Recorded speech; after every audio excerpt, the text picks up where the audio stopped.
Cumprimento os irmãos com a paz do Senhor. Amém? É sempre um privilégio, meus irmãos, quando nós nos reunimos para glorificar o Senhor, cultuar o seu santo nome. É um privilégio para a igreja do Senhor estar junta. Apesar de tudo que tem acontecido nesse ano, Deus tem nos dado a sua graça de estarmos juntos e participarmos, ainda que com esse distanciamento, participarmos da comunhão com os nossos irmãos. O texto da nossa reflexão nesta noite está em Efésios, capítulo 4, versículo 32. Efésios 4, 32, apenas um versículo. Diz assim: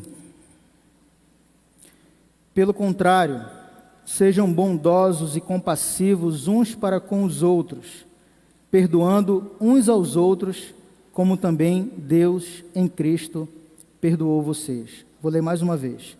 Pelo contrário, sejam bondosos e compassivos uns para com os outros, perdoando uns aos outros, como também Deus em Cristo perdoou vocês. Vamos orar mais uma vez. Pai, nós te agradecemos, Senhor, nessa noite e te pedimos que Tu faça do nosso coração, Pai, um solo fértil para receber a semente da Tua palavra. E que esse solo, Senhor, que a Tua semente, Deus, possa penetrar nesse solo e germinar a semente e que ela produza frutos para a honra e glória do Teu nome, Senhor. Nos abençoa e fala ao nosso coração mais uma vez, em nome de Jesus. Amém. Meus irmãos, de modo bem resumido, a carta aos Efésios, juntamente com as cartas que Paulo escreveu à igreja de Filipos, à igreja de Colossos, e a carta enviada a Filemon, elas compõem o grupo de cartas que foram escritas de dentro de uma prisão em Roma. Assim como já foi falado há alguns cultos atrás, essa era uma prisão domiciliar, Paulo estava preso, era uma prisão domiciliar, sim. Essa carta, queridos, por sua vez, ela não foi escrita para tratar de alguma circunstância específica ou alguma controvérsia, como é de praxe nas cartas paulinas. Por exemplo, a carta que Paulo escreveu à igreja de Corinto, aos coríntios, Paulo escreve com o propósito de corrigir sérios erros morais e doutrinários que aquela igreja estava enfrentando. E essa era uma igreja peculiar, deu um certo trabalho ao apóstolo Paulo. A carta que Paulo escreve aos Gálatas também, ele escreve com o intuito de ratificar que a salvação oferecida por Cristo é exclusivamente pela fé e não por obras da lei. Havia um problema na igreja da Galácia, nessa região, que nós conhecemos como o problema judaizante, em que alguns tentavam inculcar na cabeça dos crentes, na mente dos crentes, a necessidade de algumas práticas judaicas, e isso foi um problema sério para aquela igreja. Mas, diferentemente desse cenário problemático que a igreja de Corinto e a igreja dos Gálatas, ou da região da Galácia enfrentou, Efésios apresenta um corpo textual um tanto diferente. Paulo escreve e traça, do capítulo 1 ao capítulo 3, as doutrinas básicas da fé cristã. E a outra metade do livro, do capítulo 4 ao capítulo 6, ele fala sobre o dever de todo cristão. Assim, em Efésios, nós vemos literalmente o que Deus fez por intermédio de Jesus e o que nós, como igreja, devemos fazer em consequência disso. Desta forma, como falei, a primeira metade da carta que Paulo escreve aos Efésios trata de questões básicas da fé cristã e a outra metade de questões práticas relacionadas ao cristianismo. E aí, Paulo inicia o versículo 32, o versículo que nós lemos, com um contraponto. Ele usa a expressão pelo contrário, o que nos sugere olhar para trás do texto para entender sobre o que de fato Paulo está se referindo, sobre o que ele está falando. E a partir do versículo 17, se você voltar alguns versículos atrás, do mesmo capítulo, capítulo 4, Paulo, ele estabelece como deve ser a vida de todo crente, como deve ser o proceder, o comportamento de todo cristão. E ele diz, no versículo 17, não vivam mais como os gentios, que são levados por pensamentos vazios, e inúteis. Em outras palavras, o apóstolo está dizendo que aqueles que nunca tiveram relacionamento com Deus, por meio de Cristo Jesus, têm naturalmente um padrão de piedade e de moralidade distorcido do padrão desejado por Deus, do padrão que agrada a Deus. E isso torna essas pessoas, no seu modo de agir, improdutivas. Não somente no seu modo de agir, mas no seu agir e no seu pensar. Ou seja, em relação a Deus, meus irmãos, pessoas que não conhecem a Deus e não têm um relacionamento com Ele, elas têm uma vida vazia e sem sentido.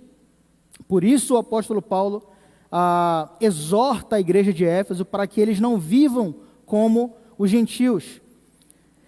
O apóstolo Paulo, ele não deseja isso para aqueles irmãos, para aquela igreja. Daí a necessidade de abandonar o padrão de vida daquele povo que não era o povo de Deus.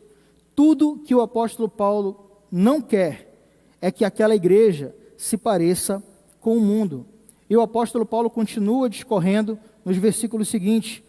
No versículo 25, por exemplo, ele diz: abandonem a mentira e digam a verdade ao seu próximo. E ele justifica isso, pois todos nós somos parte do mesmo corpo. Abandonar a mentira tem uma relação direta com abandonar a velha forma de viver. Para Paulo, era importante que aqueles irmãos fossem 100% sinceros em todos os sentidos. E isso revela que não deve haver dúvidas ou inseguranças naquilo que nós falamos ou pensamos. Sobre isso, o próprio Jesus, em Mateus 5,37, nos diz que a palavra do crente deve ser sempre sim, sim, não, não. O que passar disso vem do maligno. E Paulo continua falando e exortando aquela igreja nos versículos que se seguem. O versículo 26 e o 27, você pode olhar. O conselho de Paulo àquela igreja é: não pequem ao permitir que a ira os controle, pois ela cria oportunidade para o diabo. É claro que o apóstolo Paulo está se referindo a uma ira que é justa, como por exemplo a ira de todo crente, de todo cristão contra o pecado e contra aquilo que é injusto. Jesus, de novo, em Mateus 21:12, ele entra no templo, esse episódio você conhece perfeitamente, expulsa os vendedores e os cambistas que ali estavam, os compradores também, afirmando que a casa de Deus será chamada de casa de oração. E Jesus fica irado ao ver aquela situação, ao ver a bagunça que o templo se transformou naquele tempo. Mas até mesmo a ira pela justiça, e é isso que Paulo está se referindo, ela pode se transformar em amargura, se não for colocada de lado. Por isso Paulo diz para acalmarmos a nossa ira antes que o sol se ponha. Conselhos que o apóstolo Paulo está dando àquela igreja. No versículo 28, ele é bem direto ao dizer: quem roubava, não roube mais. Agora, trabalhe com honestidade para que você possa ajudar os necessitados. Versículo 29, evitem o linguajar sujo, o linguajar insultante, mas que suas palavras, ou seja, aquilo que sai da boca daqueles irmãos, possam ser boas e úteis, a fim de motivar e edificar com graça os que a ouvirem. No versículo 30, Paulo diz para não entristecermos o Espírito Santo, porque ele nos selou e somos a sua propriedade. E aí ele chega no versículo 31, o versículo que antecede o texto que nós lemos. E Paulo faz um pequeno resumo de tudo que ele havia falado desde o versículo 17 até o 30. E ele diz: que não haja no meio de vocês qualquer amargura, indignação, ira, palavras ásperas, e calúnia, e todo tipo de maldade. Essas são as palavras de Paulo até o versículo que nós lemos, que é o versículo da nossa reflexão.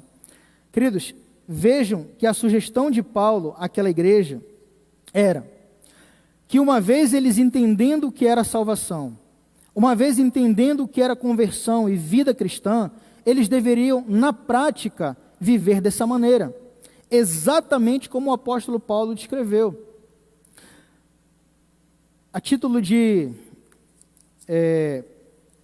história, né, a fim de nós entendermos um pouco mais como era formada a igreja de Éfeso, essa não foi uma igreja que cresceu no Evangelho, mas foi um povo que foi salvo pela pregação do Evangelho. Então ninguém ali naquele contexto, naquela situação, havia crescido desde a sua meninice ouvindo o Evangelho do nosso Senhor Jesus Cristo. Estamos falando de uma igreja recém-convertida, de uma igreja recém-salva.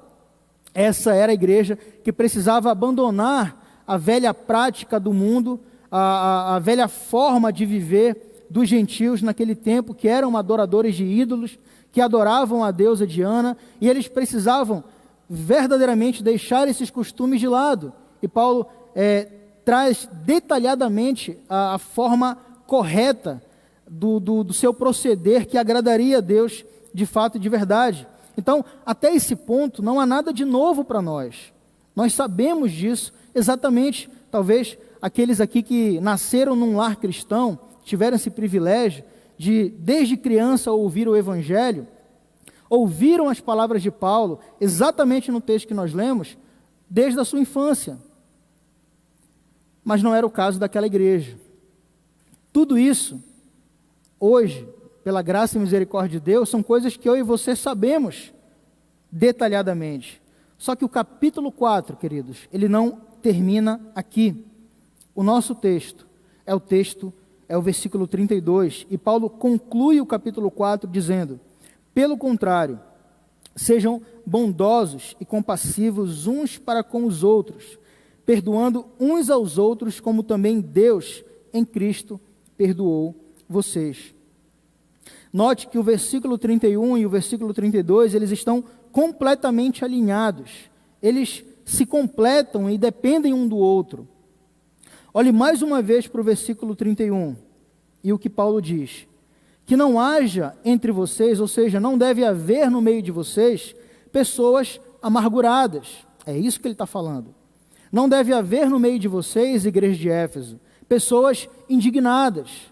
Não deve haver no meio de vocês pessoas iradas. E percebam que Paulo não está falando de um outro povo que está infiltrado na igreja. Ele está falando da igreja.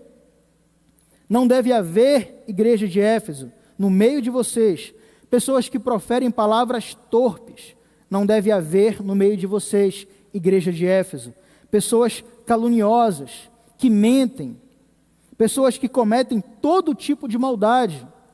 Ele está dizendo, a igreja não deve ter pessoas que cometem esses pecados, que cometem essas práticas. E aí ele inicia o versículo 32 dizendo, eu vou aqui parafrasear: mas se houverem pessoas assim, primeiro ele diz, não deve haver no meio de vocês pessoas amarguradas, mas se houverem pessoas amarguradas, mas se houverem no meio de vocês pessoas indignadas, mas se houverem no meio de vocês pessoas iradas, se houverem no meio de vocês, igreja de Éfeso, pessoas que proferem palavras torpes, pessoas caluniosas, que mentem e que cometem todo tipo de maldade, se tiver no meio de vocês, o conselho do apóstolo é: sejam bondosos com essas pessoas. Sejam bondosos e tenham compaixão delas, perdoando cada uma como Cristo perdoou vocês.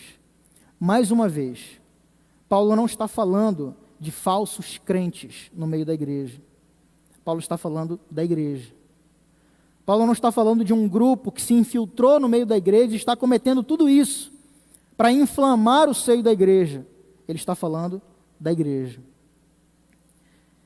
Isso é muito importante, queridos, porque nós somos a igreja do Senhor.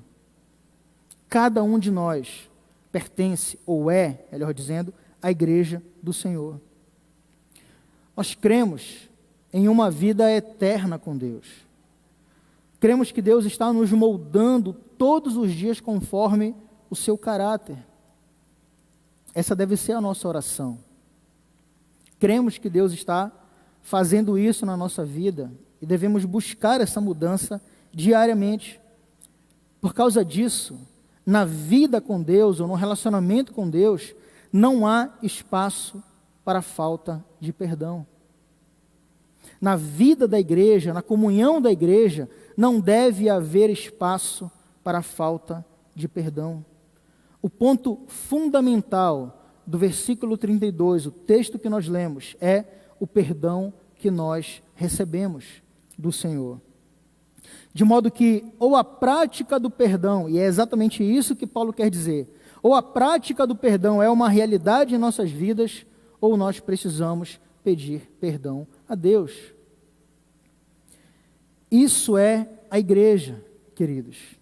A igreja não é a junção de pessoas perfeitas que foram salvas por Cristo e agora estão aptas a viver uma vida sem falhas e imune ao pecado. Não. A igreja é a união de pessoas que professam a mesma fé única e inabalável na pessoa de Cristo Jesus. E essas pessoas pecam. Essas pessoas cometem erros.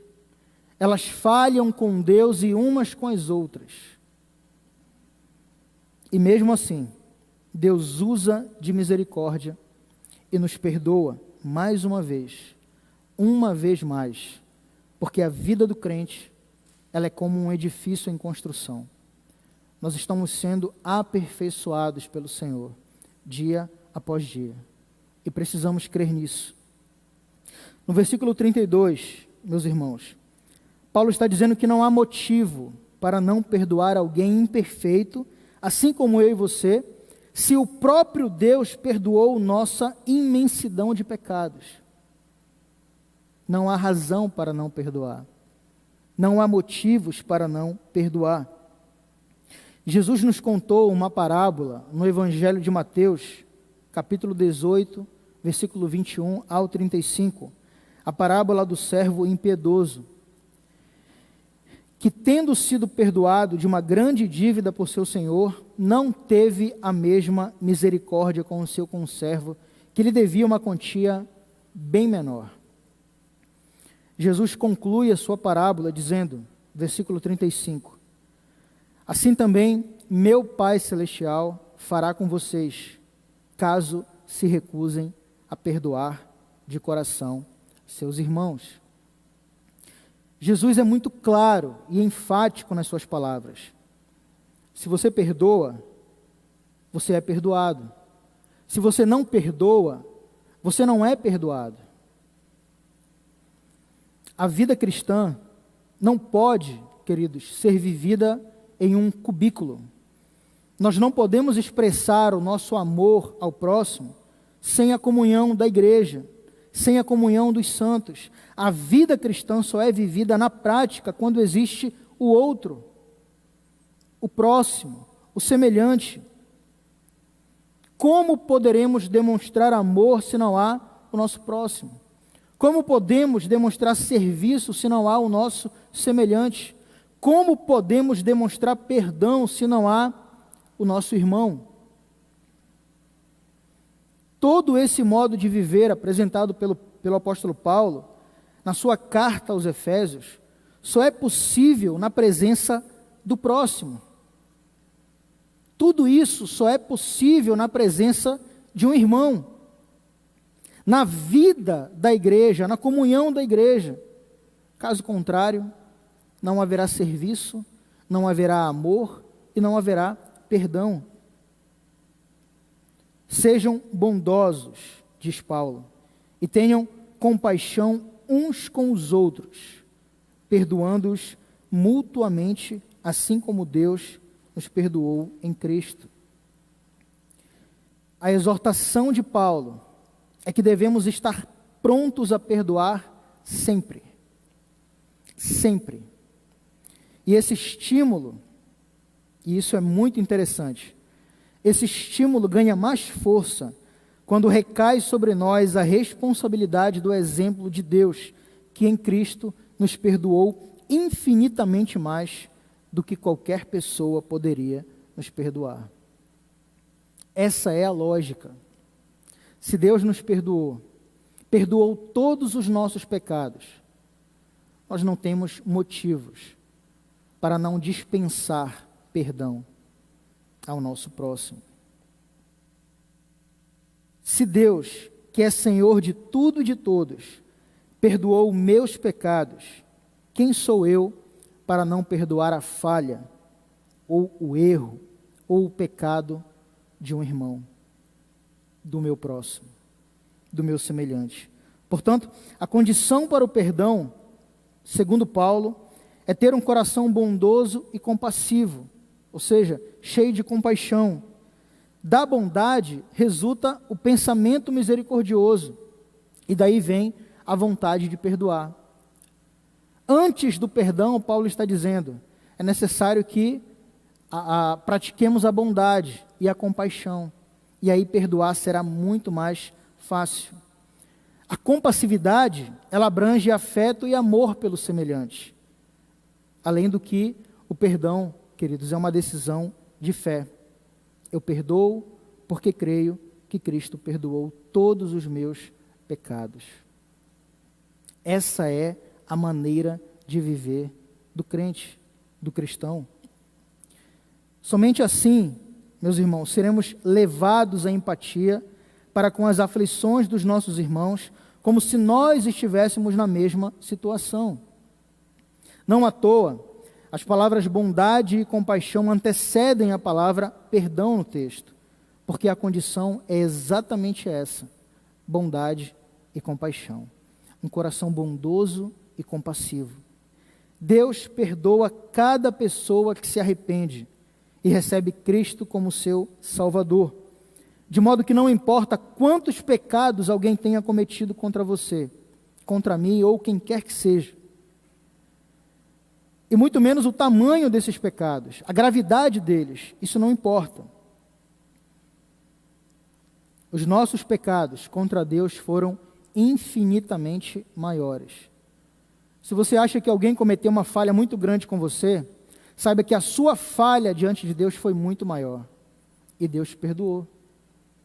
Se alguém cometeu uma gravidade, algo muito sério contra você, o nosso pecado contra Deus, o seu pecado, o meu pecado contra Deus foi muito maior, infinitamente maior, impossível de pagar. Paulo diz em Romanos 5,10 que antes da salvação nós éramos inimigos de Deus e mesmo assim fomos reconciliados. Inimigos que foram reconciliados. Portanto, não há limite para o perdão de Deus e esta deve ser a responsabilidade mútua de cada cristão: perdoar, da mesma forma que Cristo nos perdoou.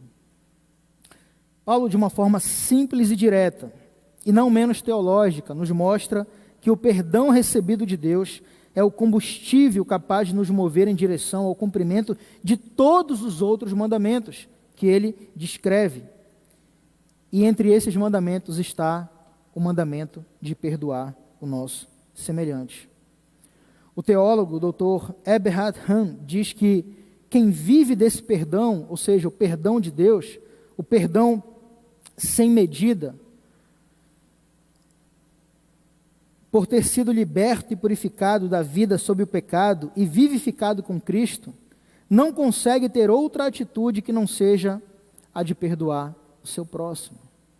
Ou seja, quando o perdão que você recebeu de Deus, ele é tão evidente, ele é tão claro na sua mente, no seu coração, que você não coloca obstáculos e barreiras quando está diante de uma situação em que precisa perdoar alguém, porque você vive desse perdão.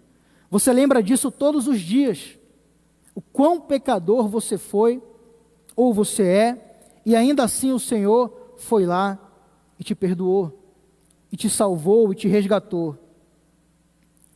Quando eu penso nesse perdão perfeito e grande de Deus, me vem a imagem de um acontecimento de alguns anos atrás, né, em que uma mãe tem o seu filho morto por um jovem assassino, e ao estar diante desse jovem, frente a frente em uma delegacia, ela olha bem nos olhos daquele jovem assassino que matou o seu próprio filho, e diz para ele: eu sou uma crente, eu sou uma cristã, por isso eu te perdoo.